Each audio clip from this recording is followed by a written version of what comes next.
Bismillahirrahmanirrahim. Assalamualaikum warahmatullahi wabarakatuh. Alhamdulillahirabbil alamin. Seperti biasa, tak henti-hentinya saya berdoa mudah-mudahan kawan-kawan sekeluarga di sana dalam keadaan baik.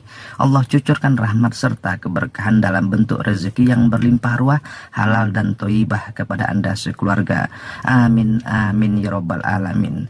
Kawan-kawan yang saya muliakan, banyak orang yang mengamalkan surat Al-Ikhlas, namun hanya sedikit saja di antara sebanyak orang itu yang mengamalkan surat Al-Ikhlas. Padahal di dalam surat Al-Ikhlas itu ada yang tersurat dan ada pula yang tersirat. Orang yang mengamalkan surat Al-Ikhlas tentu saja dia akan mendapatkan pahala yang besar. Sedangkan orang yang mengamalkan surat Al-Ikhlas, maka tentu pula dia akan mendapatkan khasiat yang menakjubkan. Oleh sebab itu saran saya, sebaiknya sebelum Anda mengamalkan surat Al-Ikhlas, Anda menentukan terlebih dahulu pilihan untuk mendapatkan khasiat yang menakjubkan atau Anda ingin mendapatkan pahala yang besar. Jangan salah dalam menentukan pilihan ini, sebab akan menyebabkan kulhu yang Anda baca itu bisa menjadi kulhu sungsang, berbalik, bahkan takarannya itu sampai kepada kutukan. Jadi jika Anda memang berniat menentukan pilihan untuk mendapatkan pahala yang besar, maka sudah betul itu Anda mengamalkan berbagai macam cara membaca surat Al-Ikhlas dari guru-guru kita ataupun dari youtuber-youtuber keilmuan yang setiap hari Anda temukan. Namun jika Anda menginginkan khasiat yang menakjubkan, maka saya sarankan pula sebaiknya Anda menentukan pilihan bukan membaca surat Al-Ikhlas yang tersurat, tetapi mengamalkan surat Al-Ikhlas yang tersirat. Pada zaman sekarang, insya Allah sepertiga muslim yang ada di Indonesia pasti selalu menjadikan surat Al-Ikhlas sebagai bacaan. Tetapi kebanyakan dari mereka tidak mendapatkan sedikit pun khasiat yang menakjubkan. Padahal mereka telah membacanya beribu-ribu kali sampai berbuih-buih mulut itu. Di mana letak salahnya? Apakah surat Al-Ikhlasnya yang salah? Tentu saja suratnya tidak akan pernah salah. Yang salah itu mungkin adalah kita yang tidak tepat menentukan pilihan. Sesungguhnya di lubuk hati kita yang paling dalam, kita menginginkan khasiat yang menakjubkan dari surat Al-Ikhlas, tetapi kita mengamalkan surat Al-Ikhlas itu hanya yang tersuratnya saja, yaitu seperti kita menghafal dan membaca teks Pancasila ataupun teks kemerdekaan Indonesia. Cara membaca dan mengamalkan surat Al-Ikhlas dengan cara seperti itu, insya Allah akan mendapatkan pahala yang sangat besar, tetapi tidak untuk mendapatkan khasiat yang menakjubkan. Sebab khasiat itu tersimpan di dalam yang tersirat dari surat Al-Ikhlas itu.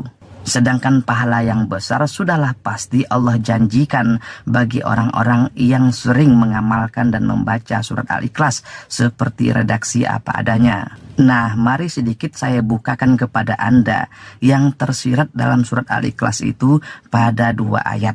Yang pertama ayat kedua dan yang kedua ayat terakhir. Ini yang paling banyak dilanggar pantangannya dari orang-orang yang ingin mendapatkan khasiat yang menakjubkan dari surat Al-Ikhlas.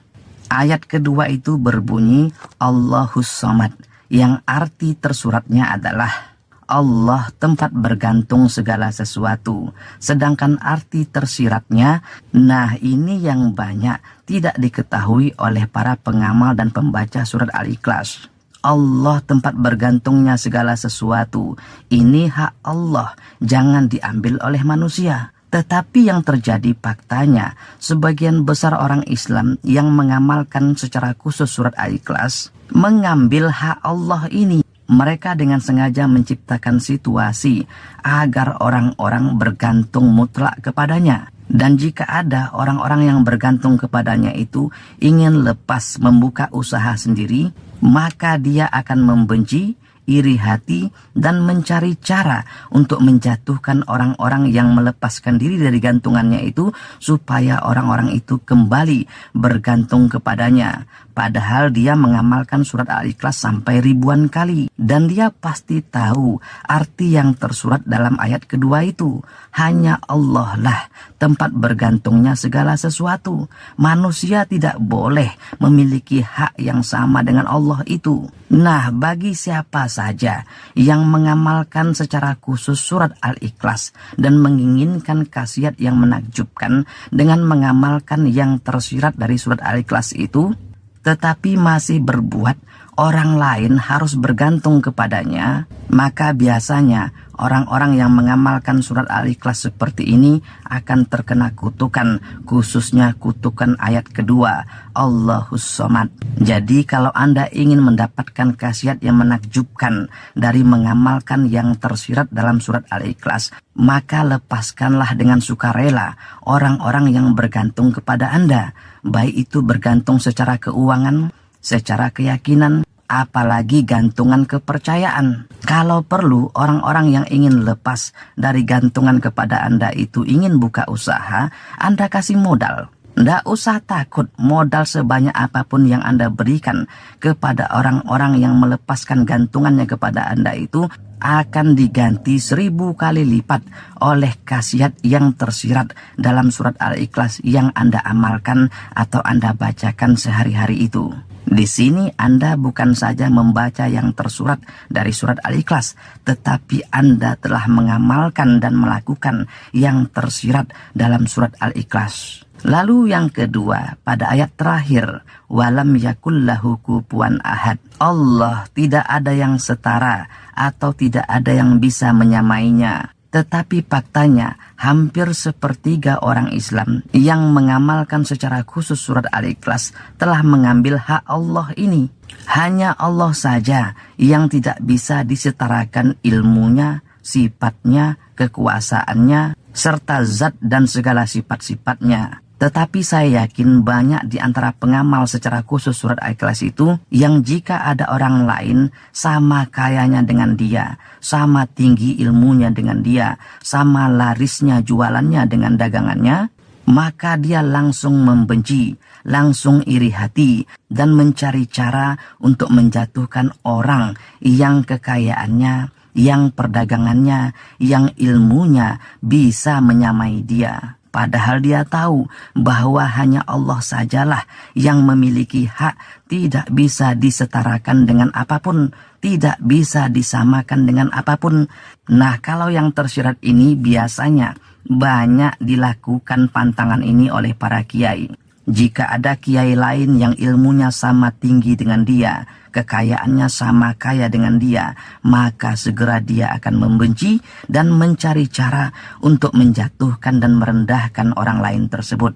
Padahal dia kononnya adalah seorang pengamal surat Al-Ikhlas sejati. Dan berapa banyak pula fakta kita lihat kiai-kiai yang jatuh bergelimpangan karena terkena kutukan daripada ayat keempat surat Al-Ikhlas yang dia baca itu. Maka jika Anda ingin mendapatkan khasiat yang menakjubkan dari surat Al-Ikhlas dengan cara membaca yang tersurat, maka sebaiknya Anda juga mempraktekkan atau mengamalkan yang tersirat. Tidak perlu keempat-empat ayatnya, cukup 2 ayat itu saja Anda amalkan, maka insya Allah Anda akan dengan sangat mudah dan cepat mendapatkan khasiat yang menakjubkan dari bacaan surat Al-Ikhlas yang Anda amalkan. Walaupun hanya setiap hari 1 kali Anda membaca surat Al-Ikhlas ini. Mudah-mudahan bermanfaat. Wallahu alam bisawab. Minta ampun maaf jika tersilap kata, tersilap lidah. Assalamualaikum warahmatullahi wabarakatuh.